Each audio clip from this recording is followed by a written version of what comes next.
Hi, my name's Jay, and I am a transgender teen. I'm transforming from a female to a male. In about 2 years, I will have my surgery, and I will be taking testosterone.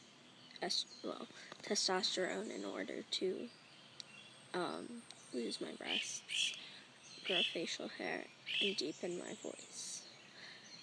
They are steroids, and they will make me more manly. And I go through depression and anxiety because of this, and I get bullied a lot.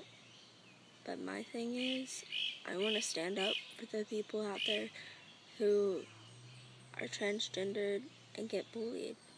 You are perfect the way you are, and you deserve every bit of love there is out there.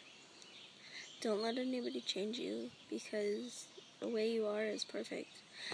I know I've come to accept myself more as I'm becoming more of a man, and the feeling's great.